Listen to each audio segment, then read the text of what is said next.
من آن شب خیز بیدارم، ز جان مشتاق دیدارم، به ناز او خریدارم، حسین را دوست می‌دارم.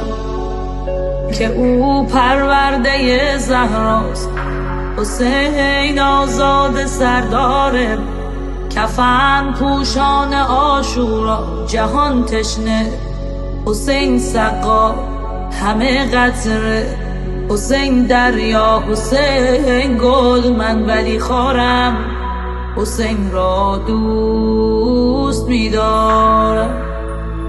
مشرف گشت سلمان بر حضور حضرت زهرا، که ای خیرالنسا مرا در دل رازیست پرمعنا. نمیدانم از چه بیتاب حسین است این دل شیدا، خدا میداند اسرارم، حسین را دوست می‌دارم.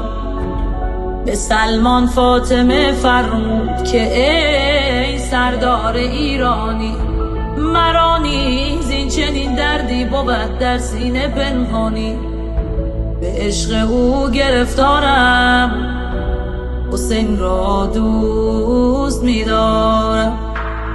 غرض زهرا و سلمان بر حضور مرتضی رفتند، محبان مشکل خود را بدان مشکل گشا گفتند.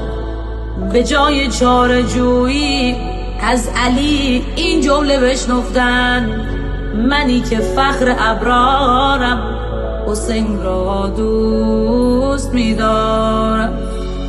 کلید حل این مشکل به دست مصطفی باشد، سه عاشق آمدن آنجا که طه را صلا باشد. پیغمبر فرمود یا علی، زهرا، سلمان، عشق من بیش از شما باشد، حسین منی اسکارم، حسین را دوست می‌دارم. چو حل این معما بر پیامبر نیست مشکل شد، به حق نیکو کلامی جبرائیل از عرش نازل شد. بشارت یا رسول الله، حدیث عشق کامل شد. خدا میگه قسم بر چرخ دوارم، حسین را دوست می‌دارم. خدا میگه قسم بر چرخ دوارم، حسین را دوست